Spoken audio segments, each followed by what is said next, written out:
Good evening, everyone. Happy Tihar to all of you. And I think you have all done your Lakshmi Puja today. I hope this Tihar goes well for you. And in the series of my Ielts teaching, this is my second video. Today I'm gonna talk about some basic or top 10 common mistakes that IELTS students usually make. But before beginning that, I'd like to tell that whenever we are giving a test, we usually like to jump straight to the questions.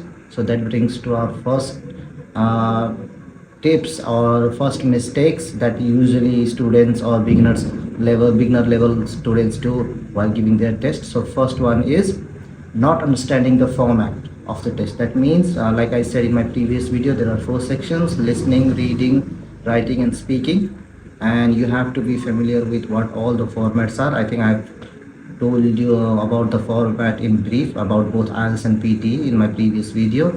And today, so first, like I said, we're going to talk about today. This is the part one for the mistakes that usually beginners do. So today we'll be talking about five mistakes, and the next video we'll be talking about five more. So first one, like I said, is understanding or lack of understanding the format of the test, and the second one is having limited vocabulary or grammatical sense. That means that IELTS, like I said in my previous video, IELTS is not about understanding how well you know the English, but how you can use the English in your curriculum or in your study purposes or your day-to-day lives when you are going to or planning to go to abroad. Then so that's why it's important to widen your vocabulary, but until you do this, you will have a limited scope of explaining anything, because a word or some situation can be expressed with different words, but they all have the same meaning, so that they are called synonyms. So that's why it's better to expand your vocabulary, and also you should be able to use those vocabulary or use those words into a proper grammatical sentence, forming or giving a proper sense.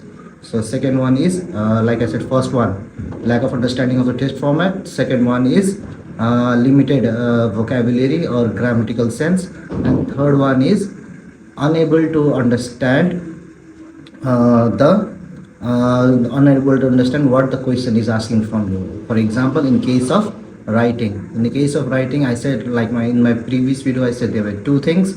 First one is task one, and task one usually wants the students to give their give the overview or analyze some chart or some data they are presented with. And task two deals usually with opinions. And so I think we have covered three of them. So the fourth one is obviously, yeah, lack of your dedication. That means that if you do not, you need to time yourself for doing every section, because like in listening, you have 30 minutes to hear and write down the answer in the booklet, and 10 minutes for the answer sheet transferring. So that's why you need to time yourself. I'm just giving an example of listening section, but you have to time yourself in all the sections. And the fourth one is, you should not be giving your answers that's memorized. Okay, that means that when let's suppose, let's take an example of speaking test. If you are doing something like, if the examiner asks you what's your name or which city are you from, so you don't straight away give the answer that you memorized. Instead, you have some time. They will provide you with some time to brainstorm the idea. So first thing what you are going to do in those minutes, and then you have to talk accordingly, but never go for the memorized answer. Because, and one of the disadvantages is that if you do that, then you will have a short answer, and also you cannot have enough room for making any new changes. So that's why do not go for memorized answer. Rather, you should be able to understand and on the spot brainstorm the ideas and create your own.